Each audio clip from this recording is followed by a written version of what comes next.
O vídeo já vai começar, mas antes, não se esqueça de se inscrever e ativar as notificações.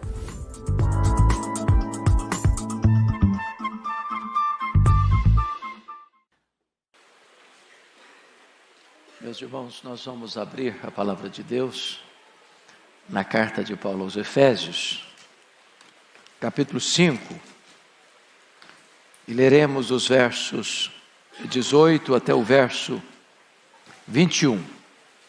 Efésios 5, 18 a 21. Se você está com a versão atualizada, como a minha, versão Mara, você pode ler em uníssono comigo, por gentileza? Efésios 5, 18 a 21. Vamos todos juntos. E não vos embriagueis com vinho, no qual há dissolução, mas enchei-vos do Espírito, falando entre vós com salmos, entoando e louvando de coração ao Senhor, com hinos e cânticos espirituais, dando sempre graças por tudo a nosso Deus e Pai, em nome de nosso Senhor Jesus Cristo, sujeitando-vos uns aos outros no temor de Cristo. Amém. Meus amados, o apóstolo Paulo, que foi certamente o grande desbravador do cristianismo, ele, depois de percorrer as províncias da Galácia, da Macedônia e da Acaia, plantando igrejas, ele dedica a maior parte do seu tempo numa região, numa igreja, na terceira viagem missionária na cidade de Éfeso. Ele ficou ali 3 anos. Ele entendeu que aquela era uma cidade muito estratégica, e era uma cidade com mais de 300 mil habitantes, era a capital de uma província importante da Ásia, a província da Ásia Menor. Ela tinha mais de 300 mil habitantes, era uma cidade que hospedava uma das 7 maravilhas do mundo antigo, o templo da Diana dos Efésios, um palácio de mármore, 4 vezes maior do que o Partenon de Atenas. Era uma cidade muito idólatra, até porque as miniaturas do templo eram o principal produto que se vendia para os turistas que chegavam e saíam da cidade. Era uma cidade fortemente marcada pelo ocultismo.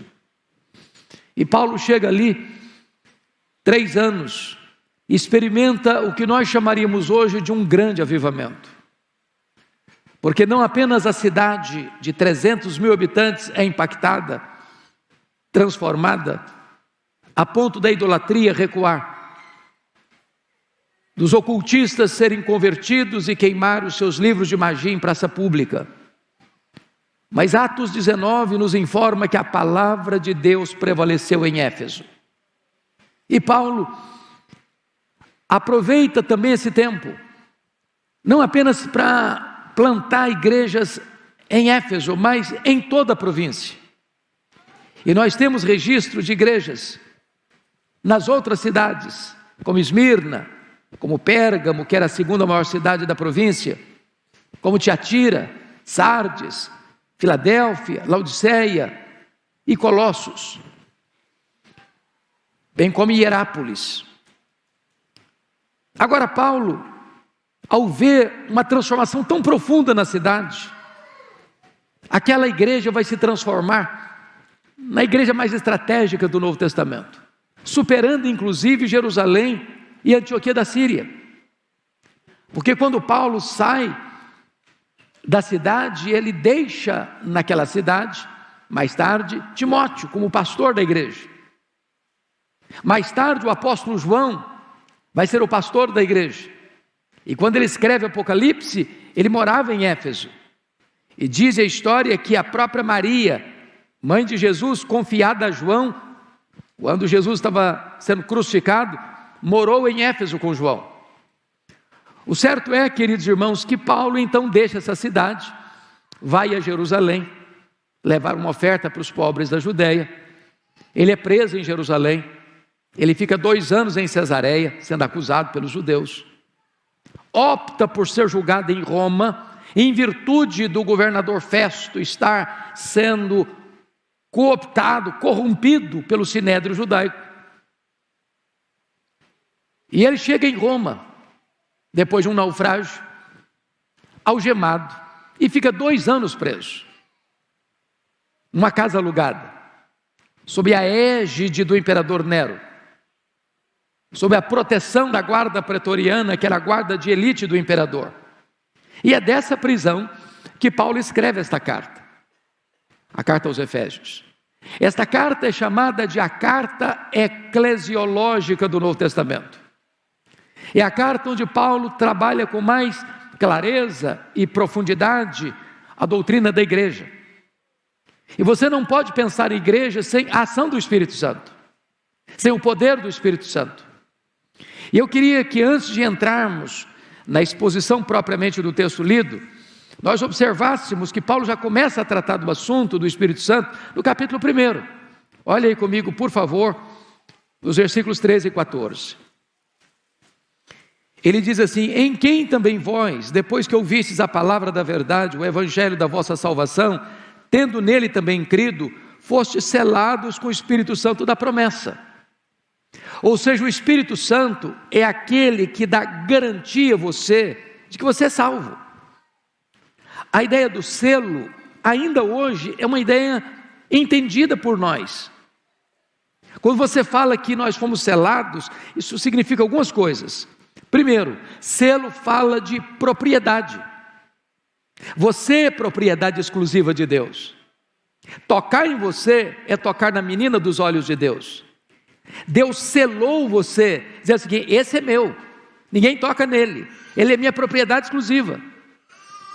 Mas em segundo lugar, a ideia de selo tem a ver com aquilo que é genuíno, aquilo que não foi adulterado, aquilo que não foi corrompido. Isso significa que você pertence a Deus. A obra que foi realizada em você não é uma obra misturada, híbrida, corrompida. Não, você é produto de uma obra exclusiva e genuína do Espírito Santo de Deus. Foi Ele quem regenerou você, e é Ele quem assegura a você a sua salvação. Mas em terceiro lugar, a ideia de selo traz também a ideia de inviolabilidade. Ou seja, ninguém pode romper esse lacre que Deus colocou na sua vida, esse selo que Deus colocou na sua vida. Você é propriedade exclusiva de Deus, e ninguém pode arrancar você das mãos de Cristo, ninguém pode separar você do amor de Deus. A sua salvação está rigorosamente assegurada e garantida. Mas confira comigo o versículo 14, ele diz assim: o qual, o Espírito Santo, é o penhor da nossa herança, até o resgate da sua propriedade, em louvor da sua glória. O que ele está dizendo aqui? O que ele está dizendo é que quando você foi convertido a Cristo, quando você foi salvo, regenerado, justificado, você recebeu o Espírito Santo. Você ainda não está glorificado, nem eu, nem nós. Mas a ideia de penhor é a mesma palavra usada para anel de noivado. É o Senhor Jesus dando a você uma espécie de primeira prestação, dizendo: olha, eu estou dando essa prestação com a garantia de que eu vou completar o pagamento. O que ele está querendo dizer com isso? Você já está salvo, embora não está glorificado ainda, embora não está no céu ainda, mas o Espírito Santo habita em você como garantia de que aquele que começou a boa obra em você vai completá-la até o dia de Cristo Jesus. Como Jesus não é homem para mentir, quando Ele deu o anel de noivado para você, e você e eu, igreja, somos noiva de Cristo, Ele não vai romper esse relacionamento, Ele não vai terminar esse noivado. Nós vamos todos participar daquela grande festa das bodas do Cordeiro, como a noiva adornada, pura e santa para o seu esposo. Estamos assegurados, e o Espírito Santo é essa garantia. Mas vá comigo ainda para o capítulo 3, ele está tratando da obra do Espírito Santo, e quando chega no verso 16, no começo 17 também, ele diz assim: para que, segundo a riqueza da sua glória, vos conceda que sejais fortalecidos com poder, mediante o seu Espírito no homem interior, e assim habite Cristo no vosso coração. O que Paulo está dizendo é que você que é crente, e nós somos, louvado seja Deus, nós recebemos o Espírito Santo, e o Espírito Santo nos capacita com poder, nos capacita com poder. A Deus nos capacita com poder mediante o seu Espírito no nosso interior. A grande questão é, qual é a evidência que você tem que o Espírito Santo que está em você capacita você? O Espírito Santo dá poder para você. Qual é a evidência que você tem esse poder do Espírito Santo? Qual é a prova que você tem o poder do Espírito Santo? Como é que isso pode ser demonstrado de forma prática que você tem o poder do Espírito Santo? Paulo responde no versículo 17: e assim habite Cristo no vosso coração, pela fé. O que significa isso? Há no grego duas palavras para habitar. Uma palavra é habitar na habitação temporária. Por exemplo, você viaja para fora da sua cidade e você se hospeda num hotel. Você paga uma diária e tem direito de entrar naquele quarto e desfrutar daquele quarto. Mas você não vai morar ali. Você vai sair dali. Você não é o dono daquele hotel. Você não é o dono daquele quarto. Você não tem liberdade nem direito de fazer mudanças naquele quarto. Você é apenas um hóspede que chegou e vai embora. Essa não é a palavra que está aqui. A palavra que está aqui é habitar como dono, como proprietário. É habitar de forma permanente. É habitar no sentido de que você é o proprietário e pode fazer mudanças, reformas, transformações. Em outras palavras, você tem todas as chaves. A ideia é que, quando você está cheio do Espírito Santo, Cristo habita em você, não como alguém que vem e vai embora, não como um hóspede que chega e sai, mas Jesus habita em você como dono da sua vida, como dono da sua casa. Jesus tem todas as chaves da sua vida e Ele pode abrir todos os cômodos da sua vida. Ele pode entrar lá no seu interior, mudar tudo que está lá, precisando de reforma, de restauração, de mudança. Joga fora o que não presta. Ele é o dono, Ele tem autoridade, Ele tem competência, Ele tem o poder. Como é que você sabe que você está cheio do Espírito Santo? É quando Jesus é o Senhor da sua vida. Uma vida cheia do Espírito Santo é uma vida cristocêntrica. Bom, dito isso, vamos para o texto lido. Efésios capítulo 5. Notem vocês no verso 18, que Paulo diz agora: e não vos embriagueis com vinho, no qual há dissolução, mas enchei-vos do Espírito. E Paulo está fazendo aqui uma espécie de contraste. Ele está fazendo aqui uma comparação também. A comparação é rasa, o contraste é profundo. Qual que é a comparação rasa? É que tanto uma pessoa bêbada quanto uma pessoa cheia do Espírito Santo, ela está sob influência ou de algo ou de alguém. Uma pessoa embriagada, ela está dominada pelo álcool.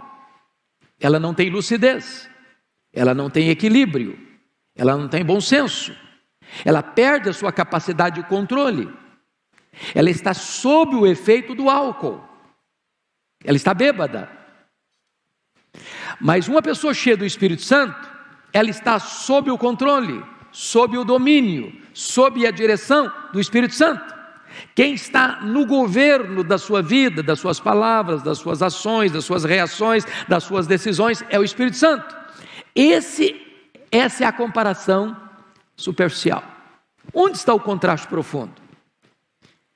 É que uma pessoa bêbada, o resultado da embriaguez é o quê?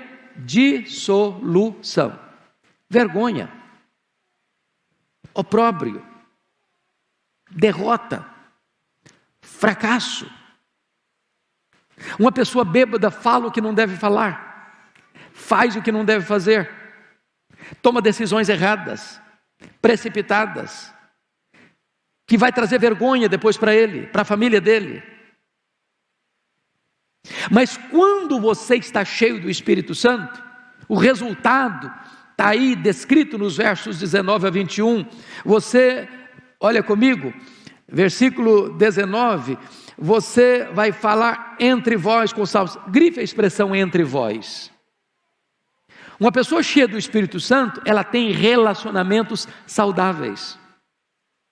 Pode ter certeza disso. Uma pessoa encrenqueira, onde chega tem confusão, onde chega ela apronta uma briga com todo mundo, onde chega o ambiente se transtorna, ela não está cheia do Espírito Santo.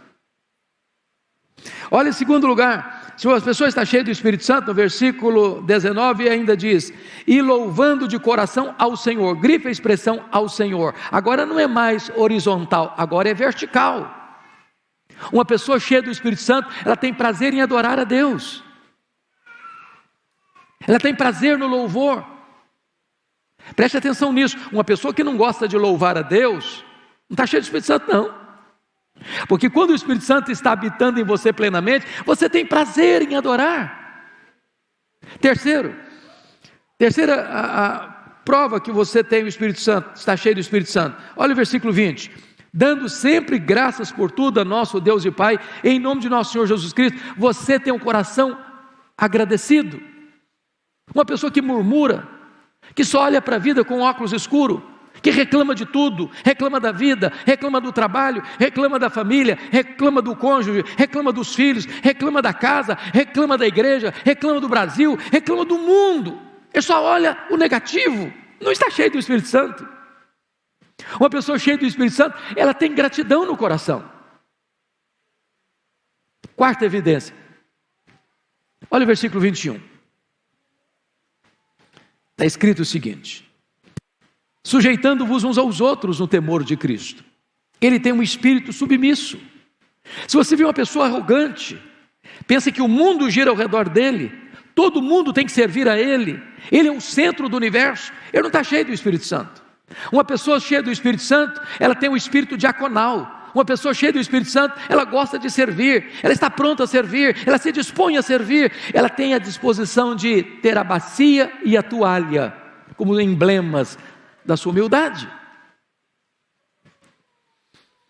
Agora notem comigo, vamos nos deter um pouquinho agora sobre esta ordem de Deus. Está escrito assim: e não vos embriagueis com vinho no qual há dissolução, mas enchei-vos do Espírito. Então nós temos duas ordens no texto, uma negativa, não vos embriagueis com vinho, e uma positiva, mas enchei-vos do Espírito.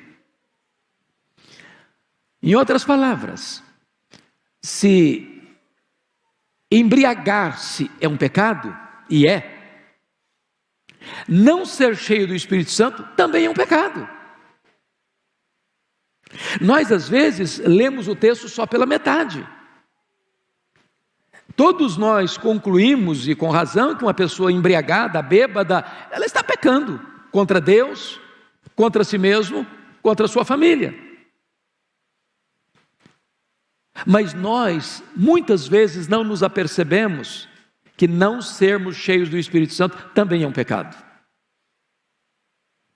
Certa feita, alguém abordou o Dr. Billy Graham, um diácono da igreja: pastor Billy Graham, nós estamos enfrentando um problema na nossa igreja. Eu falei: mesmo? Que problema?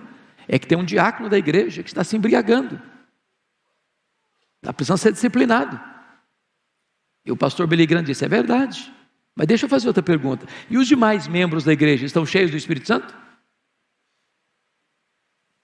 Porque às vezes nós só notamos um lado, o negativo, e não olhando a ordem positiva. Agora vejam vocês que esta ordem, então vamos pegar o verbo enchei-vos do Espírito, e algumas coisas merecem destaque. A primeira coisa que está escrita aqui é que é um verbo no imperativo. Ele não está pedindo, ele não está recomendando, ele está dando uma ordem. E ordem é dada para se cumprir. Sobretudo porque quem está dando a ordem, está dando uma ordem legítima, verdadeira, cabível, e ele tem competência para dar a ordem. Então, prestem bem atenção, não ser cheio do Espírito Santo é um pecado. É um pecado de desobediência a uma ordem expressa de Deus. Eu não tenho o direito de ser uma pessoa sem plenitude do Espírito Santo. Agora pensem comigo, se esse não é um pecado que a igreja está cometendo. E quando eu penso igreja, eu não estou pensando na coletividade, cada um de nós. E eu lhe faço essa pergunta nesta manhã, e eu não quero que você me responda levantando a sua mão, mas pergunte ao seu coração: você está cheio do Espírito Santo?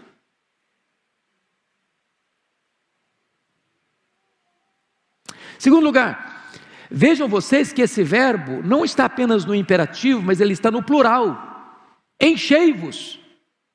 A plenitude do Espírito Santo, irmãos, não é um benefício, um privilégio ou uma ordem dada apenas para um grupo da igreja, para a liderança da igreja, para os mais maduros na fé, para os mais experientes. Essa ordem é dada a todos os crentes, a todos os salvos. Não importa se você nasceu de novo hoje, ou se você tem 50 anos de vida cristã, a ordem é para você, a ordem é para mim, a ordem é para nós, é para todos, para as crianças, para os adolescentes, para os jovens, para os homens, para as mulheres, para os presbíteros, para os diáconos, para os pastores, para os missionários, para todos os crentes. Terceiro, vejam vocês que este verbo está na língua grega no que nós chamamos de presente contínuo. Deixa eu ilustrar. Vocês se lembram do casamento em Caná da Galileia? Que Jesus fez o seu primeiro sinal, o seu primeiro milagre. O que Jesus disse para os serventes? Tinham 6 talhas com águas de purificação, que era uma festa, as pessoas tinham que se lavar nas purificações para participar da festa. É o nosso álcool gel hoje.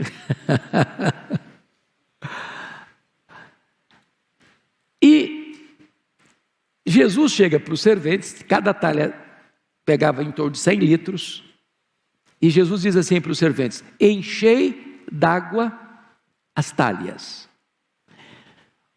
Aí aqui está escrito: enchei-vos do Espírito. Existe alguma diferença entre esses dois verbos? Encher lá as talhas e aqui enchei-vos do Espírito?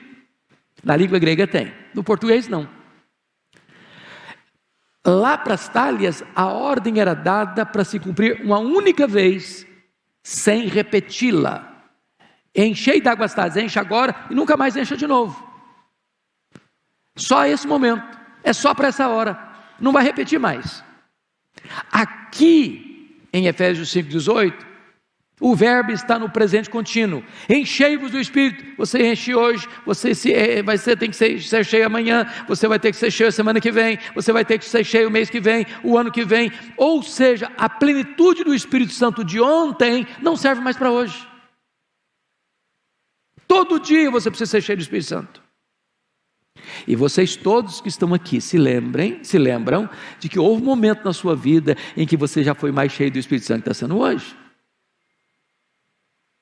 E a ordem permanece: enchei-vos, enchei-vos, enchei-vos.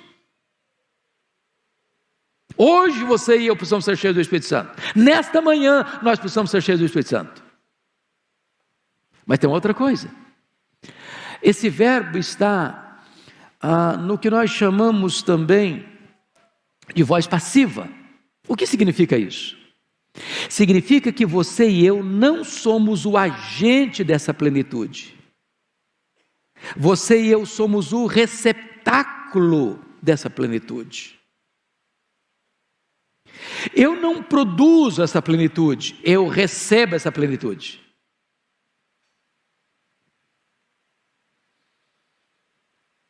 Agora vamos pensar comigo.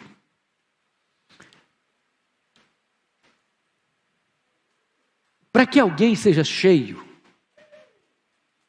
de algo ou de alguém, o que ela precisa? Se esvaziar, não? Você não pode encher o que já está cheio. Na lei da física, o que diz? 2 corpos não ocupam o mesmo espaço ao mesmo tempo. Por que tantas vezes nós não conseguimos ser cheios do Espírito Santo? Porque existe outra coisa ocupando. Às vezes a vaidade, a soberba, a ganância, a avareza, a impureza. O que está enchendo o seu coração? Precisa ser esvaziado. Às vezes existem obstáculos nos dutos do nosso coração, impedindo que esta torrente do Espírito Santo nos encha. Mas deixa eu ilustrar biblicamente. Vocês se lembram daquela viúva cujo marido morreu? Ele era discípulo de Eliseu, na escola de profetas. E a mulher vai a Eliseu e diz: olha, nós temos dívidas e nós não temos nada. Os credores estão na nossa porta. E Eliseu perguntou para ela: o que você tem em casa? Ela respondeu: eu tenho uma botija de azeite. E ele disse: não, vai na vizinhança, peça vasilhas emprestadas, muitas vasilhas. Entre para o quarto, fecha a porta. E diz a Bíblia que ela ia colocando as vasilhas na botija, e enquanto tinha vasilhas vazias, o azeite estava jorrando e jorrando e jorrando e jorrando e jorrando. Quando acabaram as vasilhas vazias, o azeite parou de jorrar. Enquanto você tiver o coração disponível para Deus, há Espírito Santo para ser derramado na sua vida, derramado na sua vida, derramado na sua vida, e encher você, e encher você, e encher você, e encher você, e haverá mais espaço para encher você, e mais espaço para encher você. Deus tem mais para você, Deus tem mais para mim, Deus tem mais para nós. A grande pergunta então nesta manhã é: você está cheio do Espírito Santo? A ordem de Deus para você, para mim e para nós é: não vos embriagueis com vinho, o qual é a dissolução, mas enchei-vos do Espírito. Que Deus nos abençoe. Amém.